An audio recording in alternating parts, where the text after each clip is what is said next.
ఇదే గద్వాలకు వస్తాం, ఇక్కడే కూర్చుంటాం, దీక్షకు దిగుతాం. బిడ్డ జాగ్రత్త. మరి ఎవరైనా సరే, ఏ రాజ్యమైనా సరే ఇద్దరు అన్నలకు భయపడుతుంది. ఒకటి అడవిలో ఉండే అన్నకు, ఇంకోటి రైతన్నకు. అంతేనా? ఇవాళ అడవిలో ఉండే అన్నలకు భయపడుతున్నారు కాబట్టే వాళ్ళని కర్కశంగా అణిచివేసే ప్రయత్నం చేస్తా ఉన్నారు. దారుణాతి దారుణంగా మానవ హక్కుల ఉల్లంఘన చేసి వాళ్ళని చంపుతా ఉన్నారు. దుఃఖపడుతున్నాం, చూస్తున్నాం మనం. ఇంకో పక్క రైతన్నల మీద దాష్టికం.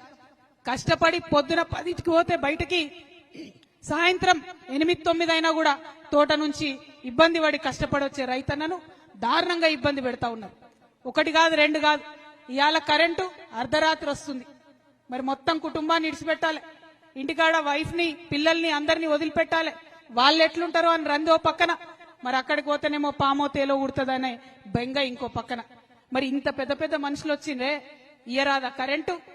పరిశ్రమలకైతే ఇయ్యొచ్చు, బ్యాంకులకు వేల కోట్లు డబ్బులు ఎగబెట్టేటటువంటి పరిశ్రమలకైతే కరెంట్ ఇవ్వచ్చు. కానీ మరి కష్టపడే రైతులకు కరెంట్ వస్తలేదు. దాని మీద ఖచ్చితంగా మనం అడగాల్సిన అవసరం ఉన్నది. టైంకు యూరియా దొరుకుతలేదు. యూరియా ఇయ్యమంటే ఫోన్లో యాప్ పెడతారంట, ఆ యాప్ చూసి మనం బుక్ చేసుకోవాలంట. నేను ఒకటే మాట అడుగుతున్నా, మా రైతుల దగ్గర అయితే చిన్న ఫోన్లు ఉన్నాయబ్బా, ఎర్ర బటన్ పచ్చ బటన్, చిన్న ఫోన్ ఉంది మా దగ్గర. మరి మొదలు మా అందరికి ఐఫోన్లు ఇవ్వండి, ఆ తర్వాత యాప్ పెట్టుర్రి. అంతేనా? అందరికి ఐఫోన్లు ఇవ్వండి, ఆ తర్వాత యాప్ పెట్టుండ్రి. పెడితే మేము కూడా నేర్చుకుంటాం కదా, అదేం బ్రహ్మ విద్య కాదు. కానీ మా దగ్గర ఫోనే లేదు. ఇప్పుడు మేము ఏడబోదుము, మా పిల్లగాన్ని ఏడ బతిమలాడదుము, ఆ చదువుకునే పిల్లాన్ని బతిమలాడి యాప్ బుక్ చేసుకొని కొనుక్కోవడానికి పోవాలి యూరియా. అంటే మీకు యూరియా ఇచ్చే చేతగాక అనేకమైనటువంటి కొర్రీలు పెడుతున్నారు తప్పితే నిజంగా రైతు మేలు కోరి కాదు. నిజంగా రైతు మేలు కోరి ఉంటే ఏం చేయాలి చెప్పలే, ఈ కాంగ్రెస్ వాళ్ళు చెప్పలే. మీరు అర్జెంట్ గా ఓన్రి, ఊరుకుండ్రి, బ్యాంకుల దగ్గర లైన్లు కట్టుండ్రి. మీ దగ్గర 1,00,000 రుణమాఫీ అయిపోతే 2 లక్షలు తెచ్చుకోండి. ఇంటింట్లో ఎంతమందికి వస్తే అంతమందికి 2 లక్షలు తెచ్చుకోండి. మేము ఎక్కుతానే సోనియమ్మ పుట్టినరోజు నాడు మొత్తం రుణమాఫీ చేస్తామని చెప్పారు. అంటే పాపం చాలా మంది ఒక్కొక్క ఇంట్లో 2-3 పోయి డబ్బులు తెచ్చుకున్నారు. కానీ ఆ 2 లక్షల రుణమాఫీ అన్నది జరగనే లేదు. ముఖ్యమంత్రి గారు మొన్న చెప్తా ఉన్నారు, అందరికీ 2 లక్షల రుణమాఫీ చేసినాం. మేము ఆనాడే ఛాలెంజ్ చేసినాం, ఈ రాష్ట్రంలో 40 లక్షల మందికి 40 లక్షల మంది రైతులకు రుణమాఫీ చేస్తాం 40,000 కోట్లు అని కాంగ్రెస్ పార్టీ హామీ ఇచ్చింది. ఇవాళ రుణమాఫీ చేసింది కేవలం 25 లక్షల మంది రైతులకు మాత్రమే. అంటే ఇంకా 15 లక్షల మంది రైతులకు రుణమాఫీ జరగలేదు. ఇవి గణాంకాలు చెప్తున్నాయి, లెక్కలు చెప్తున్నాయి. మీరు బుకాయించినా కూడా నమ్మరు ప్రజలు, ఎందుకంటే అనుభవిస్తున్నారు. కొంతమందికి 50,000 ఉన్న వాళ్ళకు కూడా రుణమాఫీ కాలే, కొంతమందికి 1,50,000 ఉన్న వాళ్ళకు కూడా రుణమాఫీ కాలే. రుణమాఫీ అందరికీ చేయాలని చెప్పి ఈ ప్రభుత్వాన్ని నేను డిమాండ్ చేస్తా ఉన్నా. అదే విధంగా రైతు భరోసా ఎట్లయిపోయిందంటే ఎన్నికల కోసం ఇచ్చే గిఫ్ట్ లెక్క అయిపోయింది.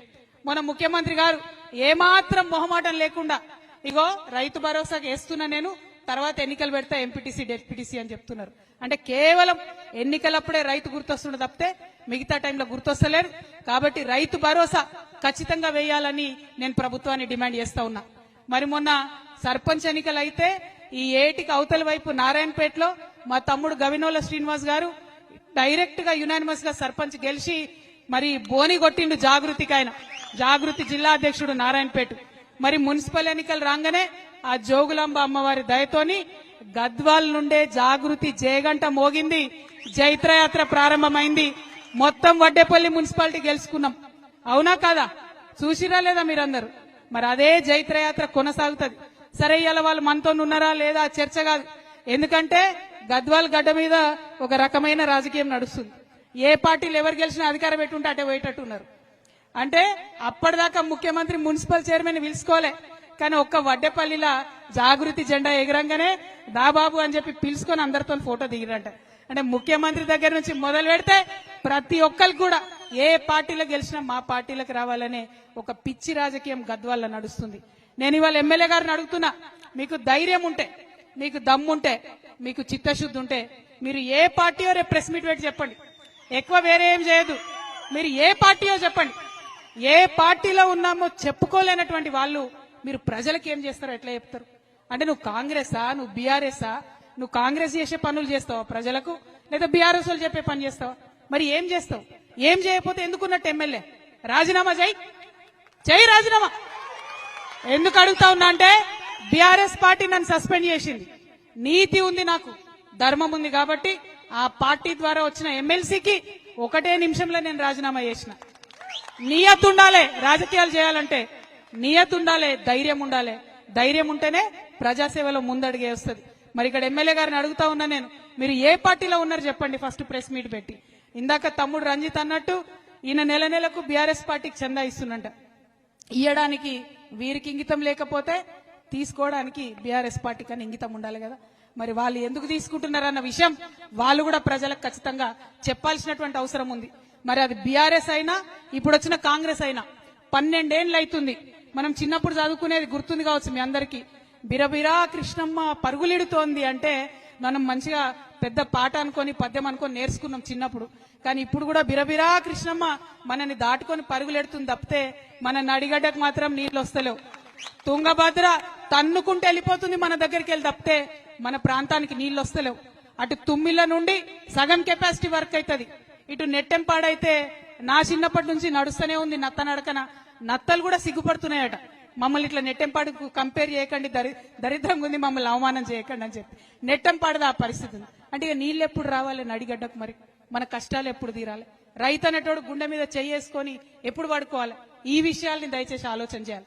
అందుకే నేను కోరేది మిమ్మల్ని, అది బీఆర్ఎస్ కంప్లీట్ గా నడిగడ్డను మోసం చేసింది, ఫెయిల్ అయిపోయింది బీఆర్ఎస్ పార్టీ నడిగడ్డలో.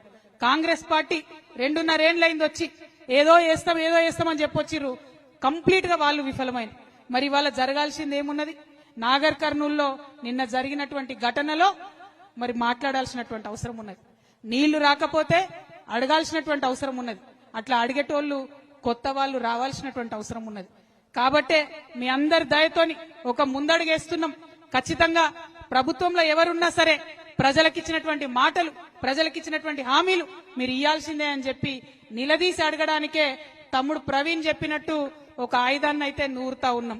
ఆ ఆయుధం కొత్తగా వచ్చేటటువంటి ఆ రాజకీయ శక్తి ఖచ్చితంగా మీ అందరికి కూడా ఆయుధం అవుతుంది.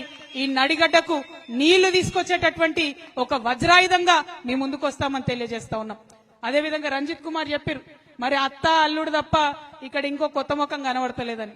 నాకైతే కొత్త ముఖం కనబడుతున్నది. మరి నాకైతే డెఫినెట్ గా ఒక కొత్త ఆలోచన ఉన్నటువంటి, అందరూ మా వాళ్ళే అనుకొని పనిచేసేటటువంటి ఒక కొత్త నాయకత్వం కనబడతా ఉంది. అందుకే చెప్పిన రాబోయే రోజుల్లో కాబోయే గద్వాల ఎమ్మెల్యే గారని ఉట్టిగా చెప్పలే నేను, బరాబర్ జరుగుతుంది. ఆడబిడ్డల ఆశీర్వాదం ఉంటే ఖచ్చితంగా జరుగుతుంది. ఇక్కడికి వచ్చిన ఆడబిడ్డలు ఒకసారి ఆలోచన చేసుకోవాలా, పనిచేస్తున్నాడా లేదా రంజిత్, కొట్లాడుతున్నాడా లేదా రంజిత్, అదే విషయాన్ని దయచేసి ఆలోచన చేయండి. ఇవాళ ఇక్కడికి వచ్చిన వాళ్ళందరూ అయితే నవ్వుతున్నారు. మరి ఆయన పేరు చెప్పినట్టు పనిచేస్తున్నాడా తెలుసా మీకు? బానే పనిచేస్తున్నాడా? కొట్లాడుతున్నాడా? మీ పక్షాన కొట్లాడుతున్నాడా? మరి ఉంటారా, నిలబడతారా రేపొద్దున? పాపం 3 సార్లు పోటీ చేసింది, ఇప్పటికి 2 సార్లు పోటీ చేసింది. ఇప్పటికి మీరంతా మీటింగ్లలో చేతులు ఎత్తుతున్నారు, ఓటింగ్లలో మాత్రం ఇంకో దిక్కు ఎత్తుతున్నారు. అంతేనా? అట్లా చేయకూరి. ఎందుకంటే ఎలక్షన్ అప్పుడు ఎవరేమిచ్చినా తీసుకోవాలి, కానీ మనకెవరు పనిచేస్తారో వాళ్ళకే ఓటేసుకోవాలి. ఆ విషయాన్ని ఆలోచన చేయండి. ఎందుకంటే ఎలక్షన్ అనగానే ఇక అత్త వస్తారు, అల్లుడు వస్తారు, బయలుదేరుతారు. ఇప్పుడు వస్తున్నాయి, మళ్ళా జెడ్పీటీసీ ఎంపీటీసీ ఎన్నికలు వస్తున్నాయి.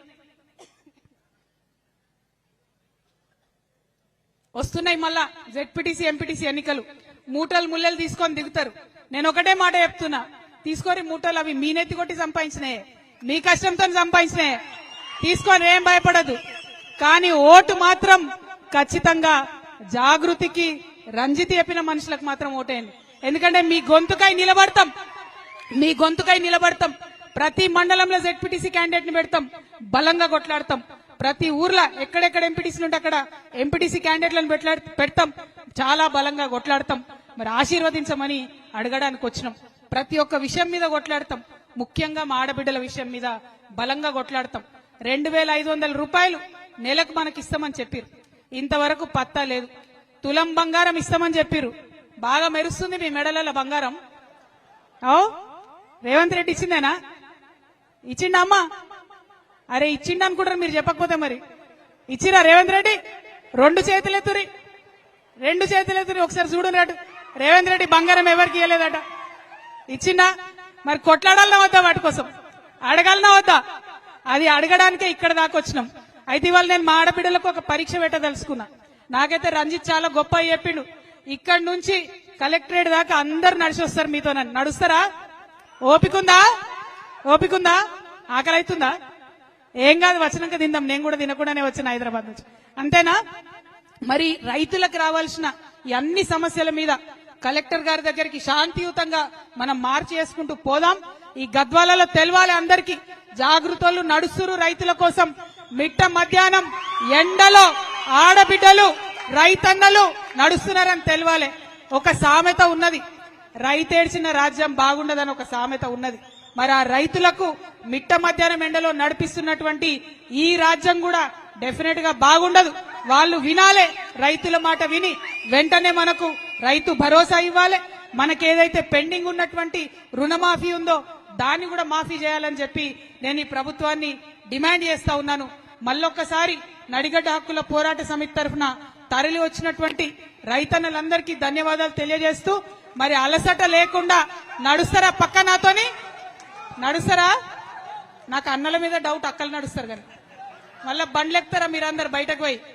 నడుచుడేనా? నడిచేటోడంతా చేయతాలే. నడిచేటోళ్ళంతా యూత్ అనుకుంటా అబ్బా నేను, మిగతా వాళ్ళంతా ముసలోళ్ళని ఫిక్స్ అయ్యి. అవునా? నడుస్తురా? జై తెలంగాణ, జై తెలంగాణ.